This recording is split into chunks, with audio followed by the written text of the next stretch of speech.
Tonight I celebrate my love for you. Kembali kita berjumpa dengan channel Benis Family dalam topik kompetensi hidup.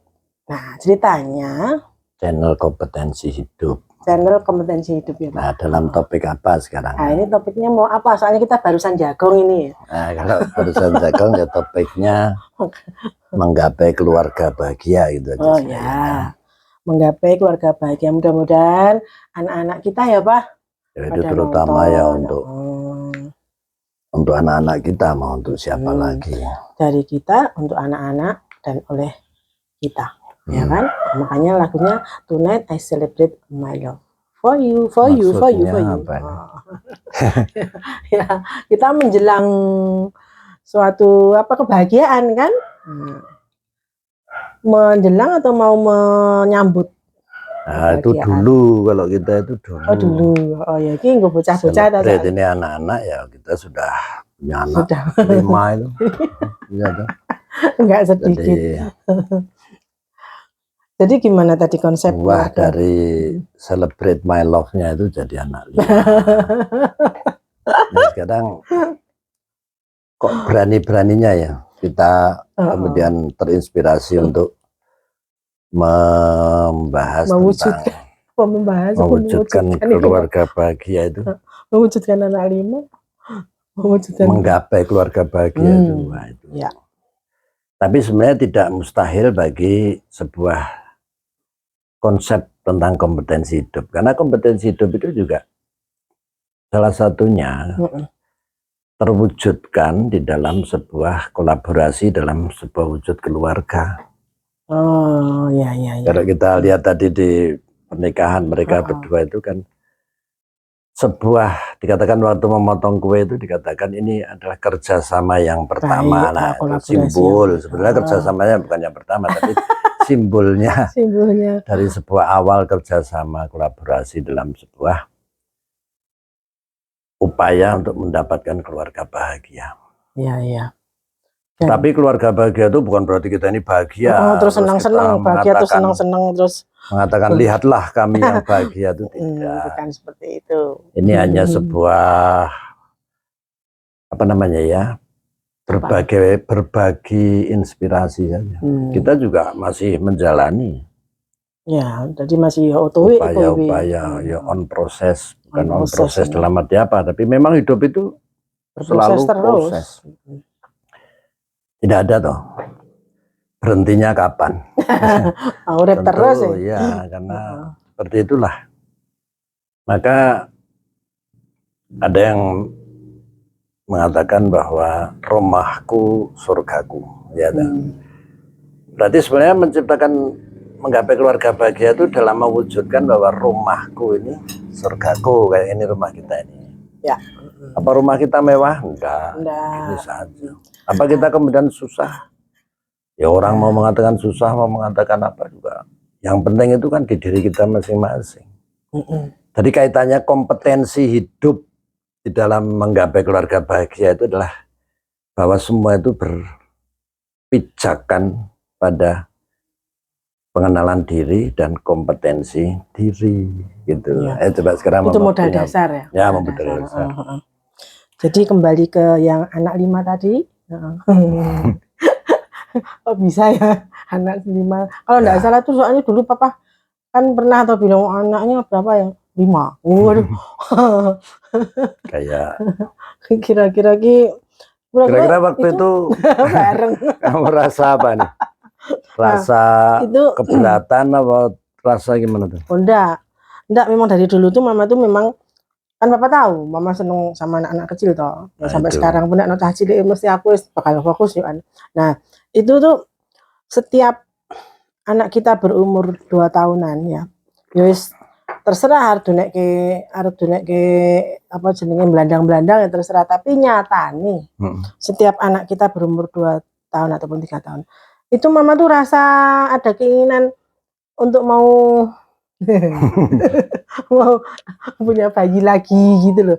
Jadi kayak ini kok meskipun kita njobone merengut ngono kae misale lho kok ana meneh kok muntah-muntah.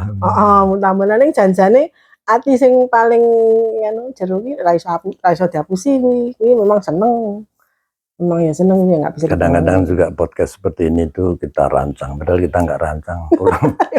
pulang dari Jagong. Coba sekarang kita mau cari yang namanya bahagia atau nikmat itu dari segelas air teh. Coba yuk kita minum. Yang dibuat seorang istri. Iki jenenge Mas Gitel loh, Pak. Lalu panas, apa? Lagi kental. Yang terasa itu apa ya? Yang terasa itu adalah sebuah penghargaan dari sebuah peran. Kok begitu? Punya peran yang ya unik itu bagi saya sih. Maksudnya ya. Unik itu ya hanya satu itu. Ya toh. Lah aku sing lakoni ya rasa unik. Lah, rasa unik. Aku kan aneh ya. Rasa unik ini. Tapi seperti itulah nyatanya bahwa kita ini hanya menjalani dari sebuah celebrate my love tadi itu. Berlanjut kepada sebuah kesepakatan untuk membangun keluarga. Nah, bahagianya di mana sebetulnya? Apakah kita nggak pernah susah? Wow, panjang. Panjang. Apa kita tidak pernah marahan? Wow. Jelasnya ramarahan tenang kaya patung. Tapi apa sih yang ini lakon-lakon? Jadi kita ini pelaku dari sebuah perjalanan proses kehidupan. Nah, dari menerima adanya ini tadi fakta-fakta dalam kehidupan kita, itu kemudian kita saring atau kita peras menjadi sari ilmu dalam kehidupan. Iya.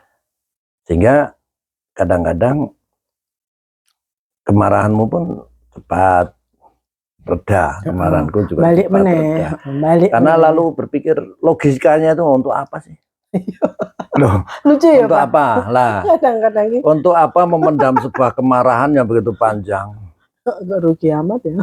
Tetapi jangan ditanya kemana pertemuan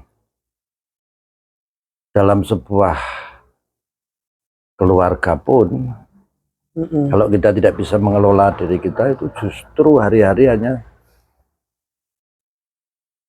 perlipatan dari sebuah kemarahan. Sehingga apa ya? Iya. Padahal kita tutupi dengan sebuah rayuan, kelamisan ya. Yang itu dulu. Loh, bukan itu dulu. Maksudnya? Dari sebuah keluarga kok ini pada umumnya. Contoh pada umumnya. Kalau saya kan tidak pernah. Nggak tahu kan memang begitu mau merayu-rayu juga gimana merayu. Bentuknya seperti ini ya, saudara-saudara. Bapakmu nak. Ini ki ya kebiyen ngene ki. Heeh, saiki yo tambah. Tetapi semer putih. Tetapi apa? Bahwa kalau kita mengingat pertemuan kita yang sudah terbangun sekitar tahun 92. Apa pertemuan sing di 90 itu maksudnya sekitar 80 menjelang 90. Sekian lah 80 menjelang 90. Kalau dihitung ya 30 tahunan sekarang. Iya. Yang unik adalah ketika pertemuan itu begitu apa ya? Begitu kayak bukan hanya lahir yang kita cari itu. Lahir apa dari seorang saya?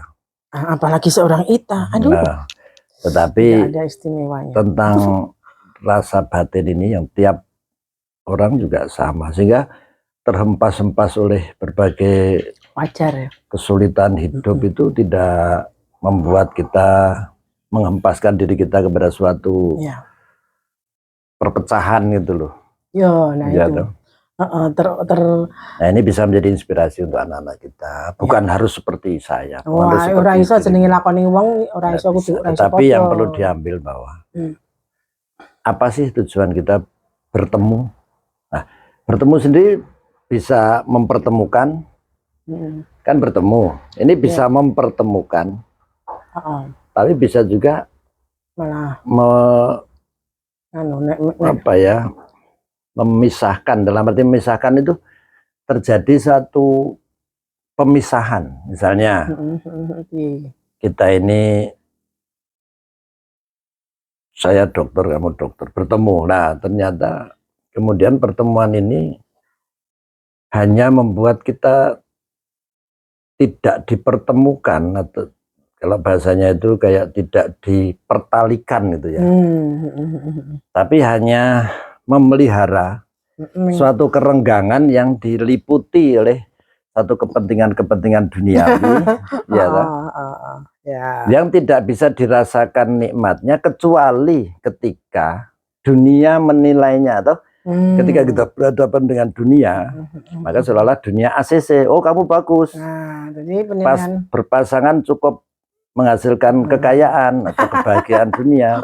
Bukan itu, karena kebahagiaan itu dibangun dari sebuah batin yang mengokohkan dirinya untuk setia kepada dirinya sendiri dan tidak ingin mencederai dirinya sendiri, itu dengan sebuah apa namanya negativitas bagi kehidupan. Kalaupun ada, maka itu pun hanya membingungkan sejenak, ya toh? Sehingga kita kemudian kembali lagi. Mungkin tidak sejenak, itu mungkin juga bukan sejenak banget, tetapi on proses untuk dinetralkan gitu. Ya selalu sejenak itu ya relatif, itu kan apa namanya, hitungan waktu kan. Sejenak ki ya iso sedilit menurut apa jam apa ini itu bukan tentang waktu. Sejenak ini tentang masa di dalam diri, tentang bahasa bahwa dalam rasa kita itu ada endingnya gitu loh. Kalau tidak ada endingnya ya namanya bukan sejenak. Seterusnya. Bahkan dalam bahasa Jawa, urip nang donya iki mau mampir ngombe, kan gitu. Iya, minum lagi. Banyak ngelak ya, Pak. Nah, ini kan sejenak tuh. Minum air itu sejenak. Kemudian melanjutkan lagi sudah perjalanan kehidupan untuk menguatkan diri kita dengan berbagai ilmu-ilmu yang didapat dari lakon di dalam hidup. Nah itu dia, seperti itu yang tidak mudah, karena kita sendiri dipertemukan itu atas dua perbedaan karakter. Kalau kita mau mengembangkan perbedaan ini, maka malah jenenge penjahat. Tapi justru perbedaan ini kok ternyata malah membuat kita itu saling couple bahasa Inggrisnya saling mengisi. Kalau bahasa Katon Bagaskara itu, Katon Bagaskara apa siapa itu? Cinta Putih. Cinta Putih. Katon Bagaskara.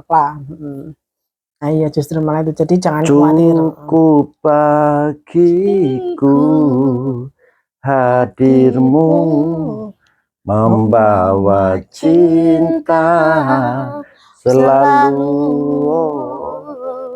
lewat warna sikap kasihmu.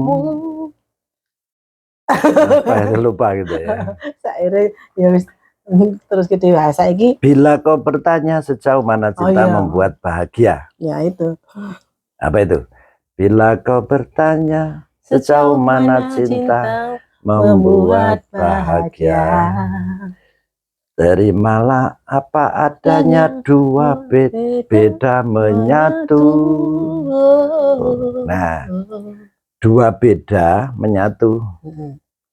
Itu bukan dua sama. Nah, itu yang disebut kekayaan, Pak. Kalau betul. Jadi kekayaan itu. Dua beda bertemu lah malah kaya. Tapi kalau dua beda bertemu dalam egonya lah, maka aku iki kok iki waras itu kaya sendiri-sendiri. Nah, tetapi itu kayak masih teoritis ya. Tapi sebenarnya apa sih yang kau dapat dari, padahal dulu saya juga kayak berkuasa gitu ya.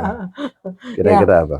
Yang jelas ki apa sing ono ya wis kuwi ditampa wae ngono lho gitu.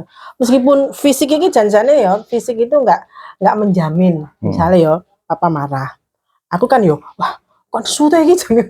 Nanti kan secara fisikal morfologi darah tepi nek cara PK-ne iki kan nesu padha karo nesu. Padahal janjane batin iki ra iso dapusi.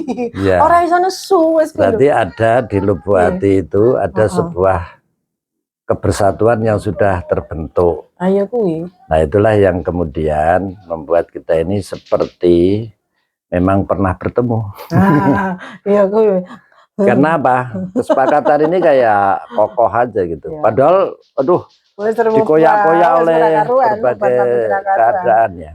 Iya, wis. Maka sekarang saya katakan kepada anak-anak tadi pagi, Papa sama Mama ini sudah membebaskan kalian. Karena ketika kita sudah terbebaskan, siapa lagi yang pertama kali kita bebaskan? Ya anak-anak kita. Jadi memerdekakan pun membebaskan. Memerdekakan ya, memerdekakan betul.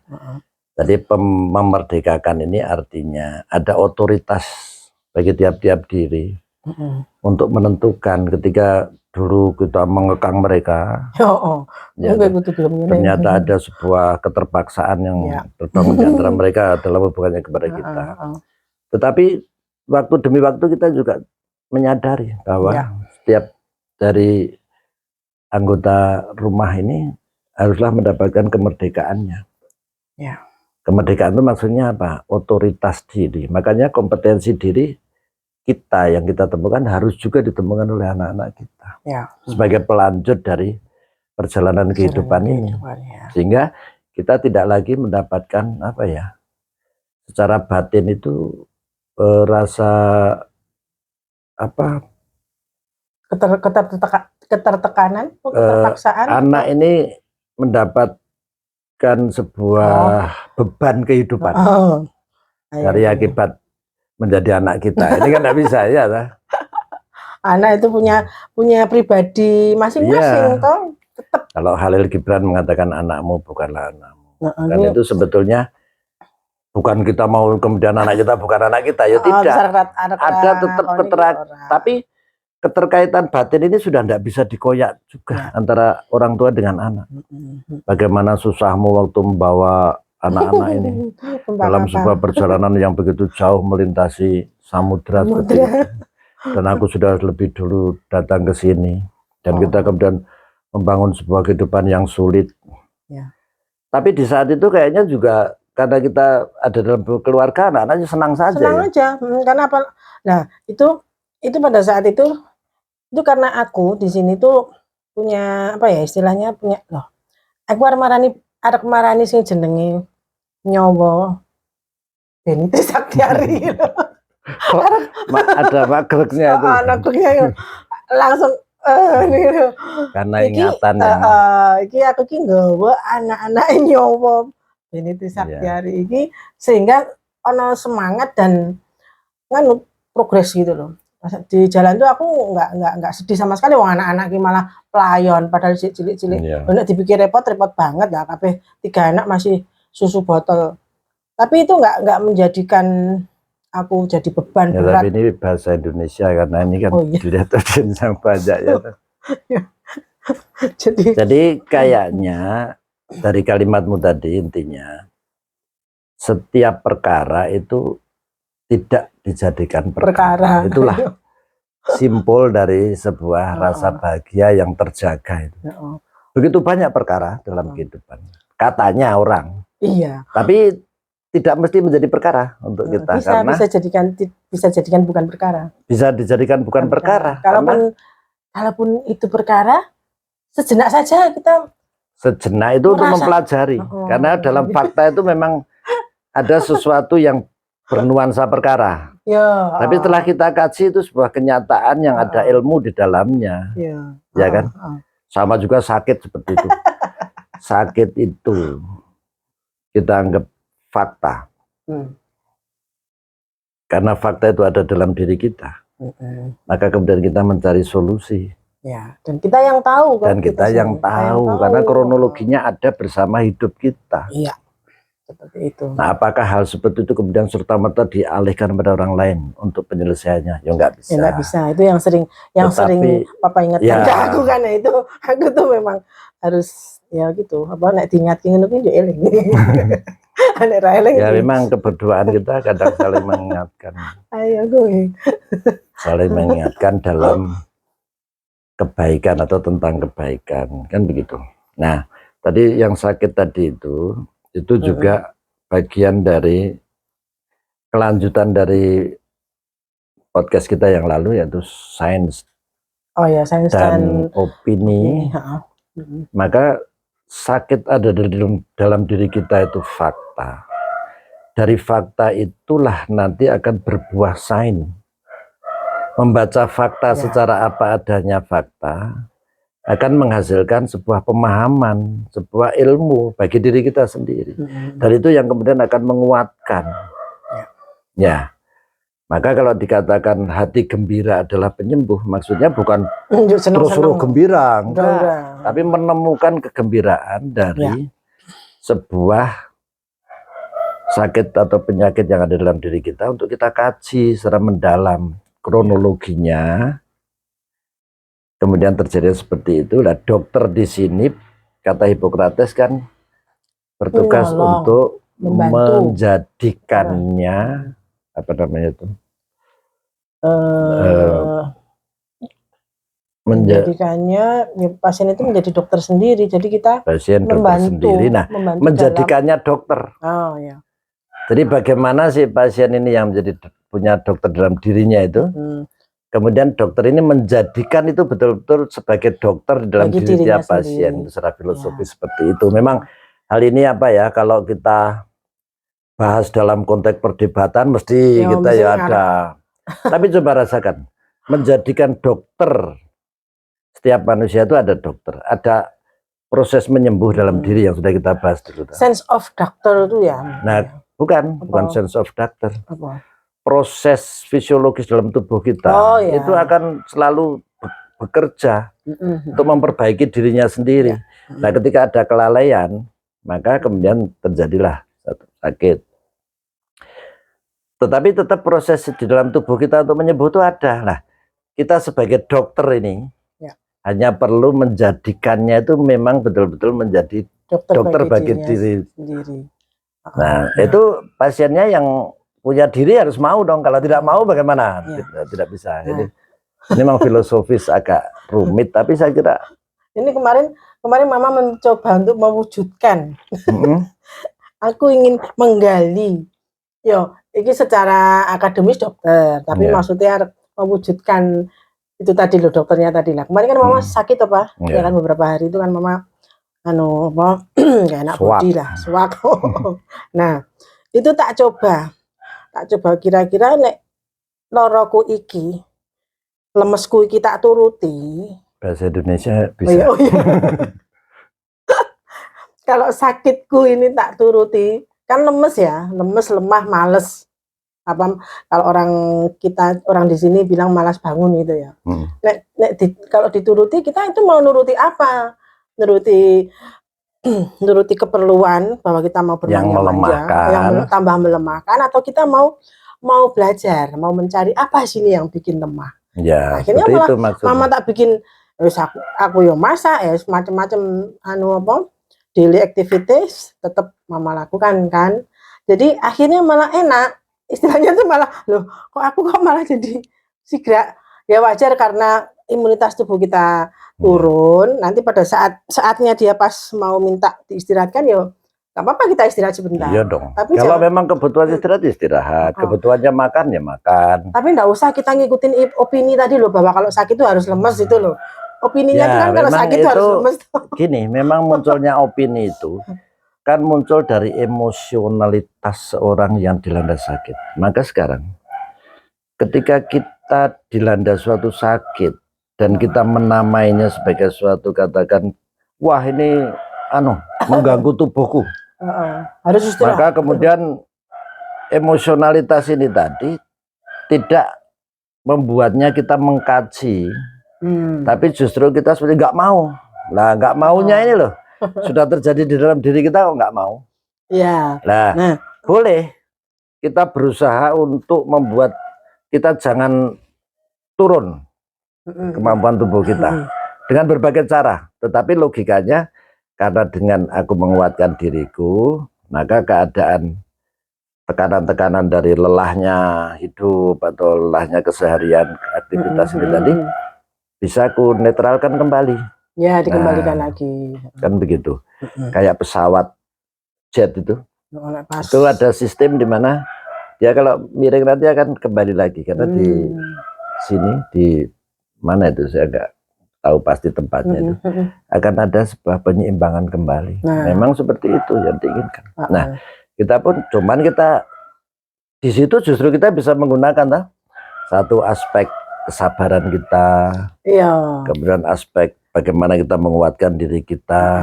Nah, tetapi pada waktu itu kan kau juga membutuhkan tak temani toh. Iya. Ya.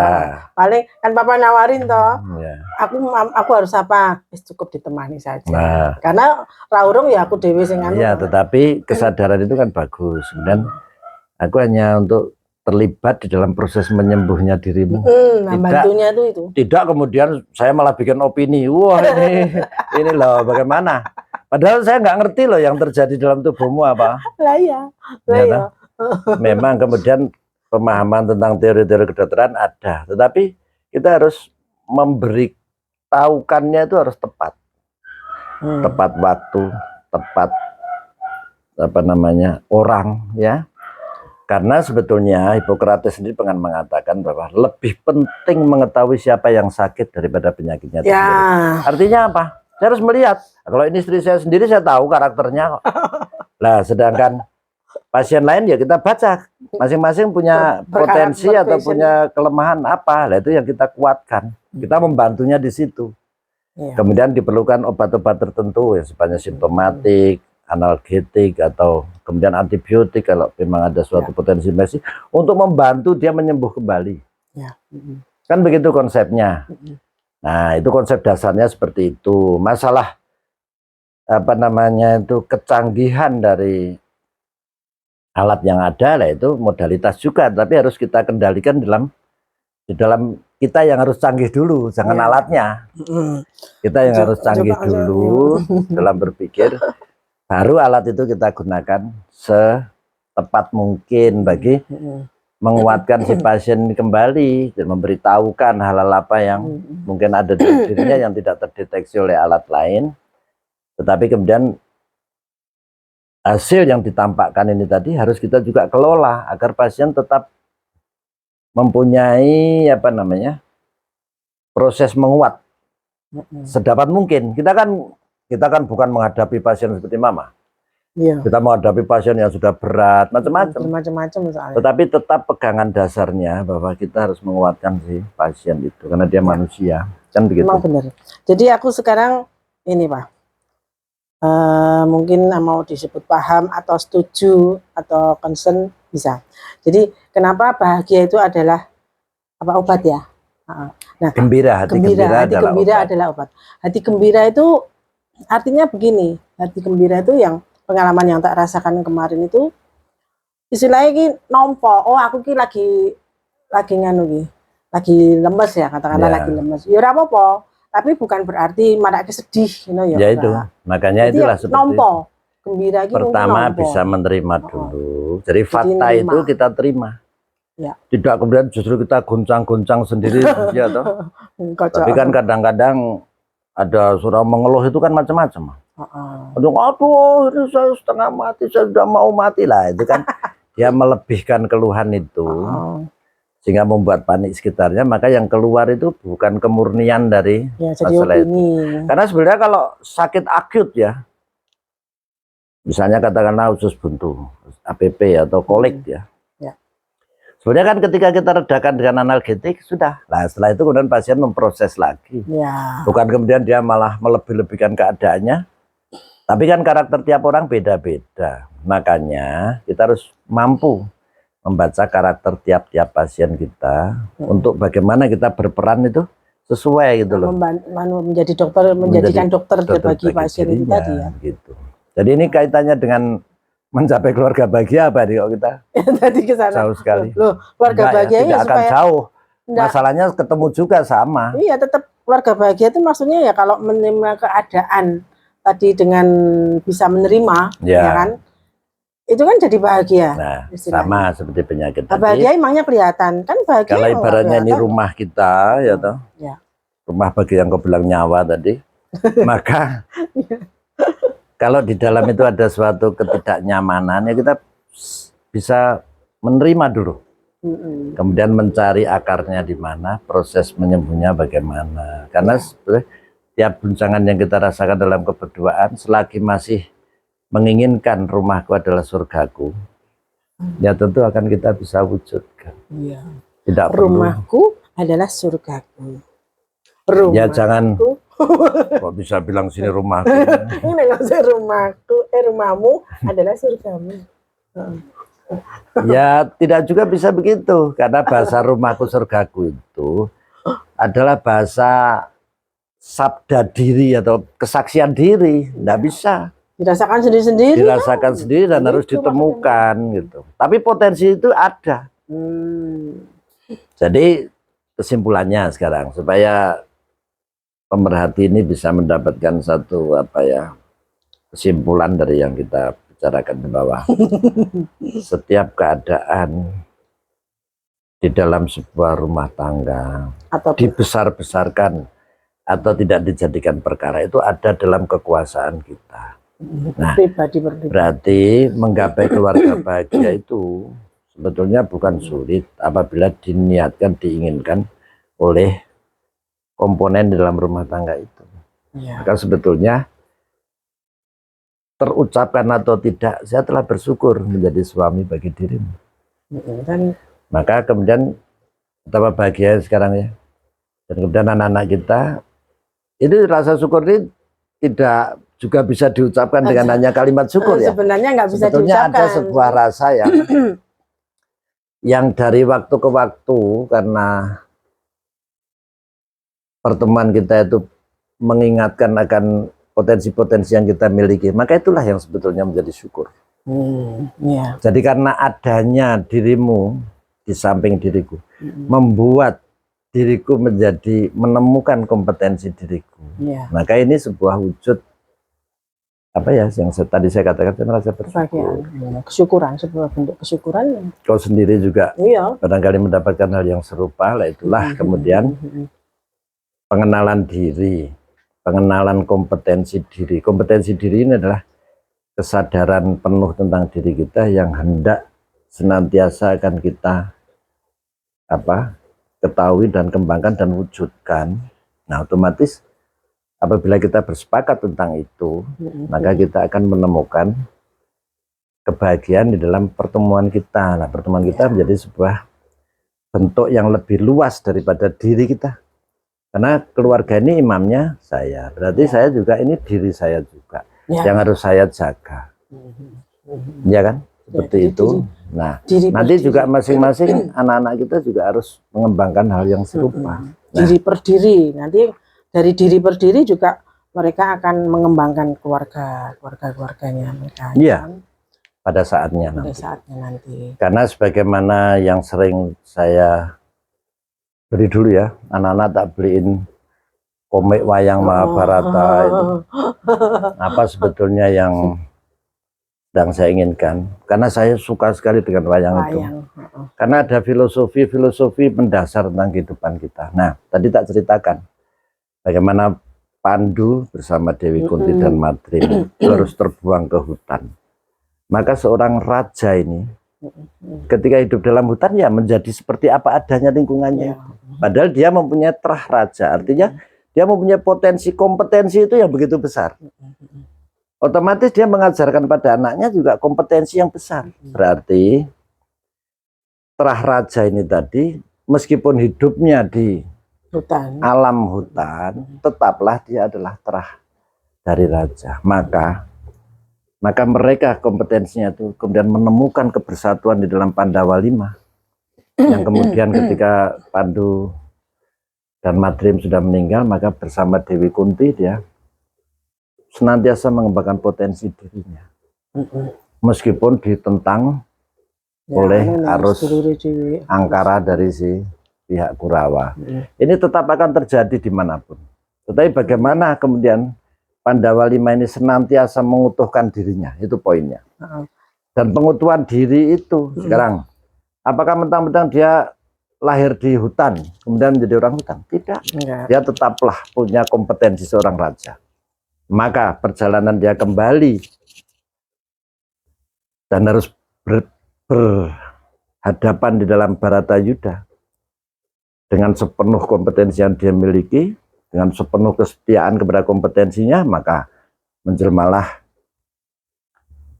Puntadewa menjelmalah Bimo. Bima dalam kejujurannya, keteguhannya. Arjuna dalam ketepatannya dalam memanah. Maksudnya memanah di sini filosofis juga. Dan kemudian ada kembar. Dan mereka senantiasa mengerti makna kebersatuan di antara mereka. Mengasah susahnya kehidupan di hutan.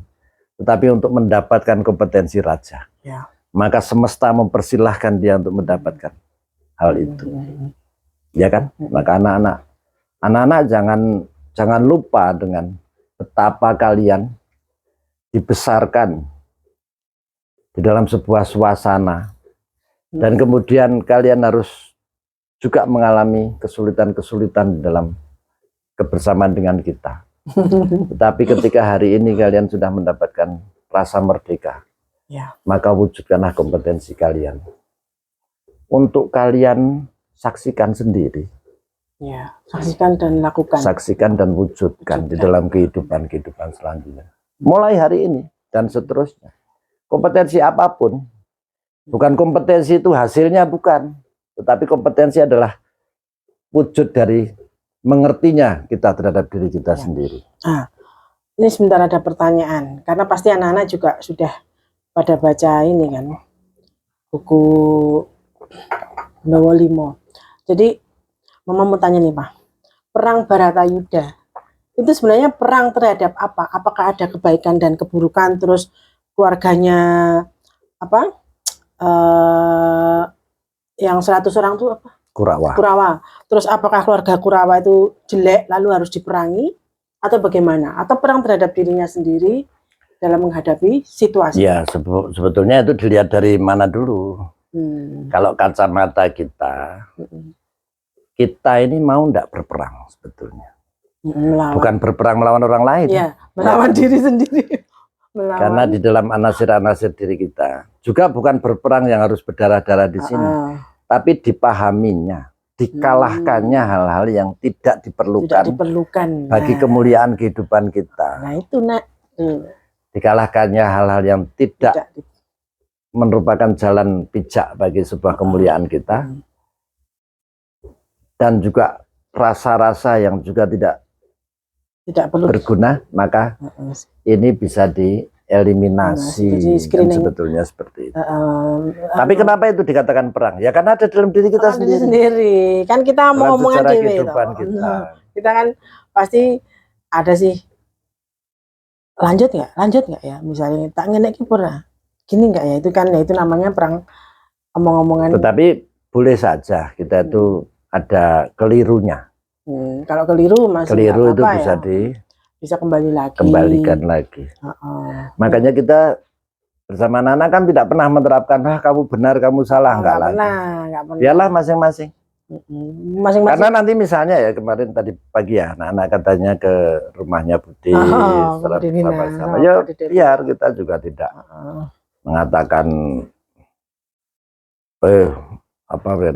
dia akan merasakan sendiri bahwa perjumpaan itu menghasilkan suatu pengenalan dirinya terhadap dirinya. Setelah itu kan setelah itu Mama tanya, habis ini kita mau ini atau bagaimana, kita mau ngobrol atau enggak mah kita mau ke pantai. Wah sih. Ya sudah silah. Udah nggak apa-apa memperluas pandangan mata. Memperluas pandangan. Ya boleh. Seperti itu. Karena memang kemarin sudah tak suruh untuk membuat satu konten juga tentang pantai itu ya. Ya itulah makanya kompetensi itu sebetulnya tidak mensyaratkan seperti apa. Iya ya. Penemuan kompetensi hanya mensyaratkan pemahaman kita terhadap diri kita sendiri. Nah kemudian dunia sekitar itu kita perlu wujudkan bersama-sama untuk kita menjadi penggerak dari perwujudan dari kompetensi kita. Saya kira gitu ya. Sementara begitu nanti kita sambung lagi untuk hal-hal yang mungkin inspirasi yang kita temukan mendadak. Ini memang sering terjadi seperti itu karena kalau kita rencanakan ya bisa sih direncanakan, tapi biasanya ini hasil dari inspirasi. Nah proses kita juga proses buku kalau kita rencanakan. Kalau rencanakan dari proses buku belajar dari buku. Padahal ini kan sebetulnya mengkompensasikan diri kita nanti. Ya sudah, apa yang tersirat dari perjumpaan kita, gayung bersambut di antara kita berdua ini, barangkali bisa dimanfaatkan. Mau nggak mau diambil yang sebelah mana itu ya masing-masing tuh Papa. Ya, gitu. Makanya, tetapi menggapai keluarga bahagia itu menjadi cita-cita setiap orang. Ya. Tetapi kadang mewujudkannya condong kepada pemenuhan kemauan, bukan kebutuhan, tapi kemauan. Yang konotasinya kepada berhasilnya keduniawian. Ya. Padahal sebetulnya batin ini bukan membutuhkan itu. Bahagia itu bahasa batin, bahasa jiwa. Tapi jawabannya kok harus itu. Betulkah ini yang membuat bahagia?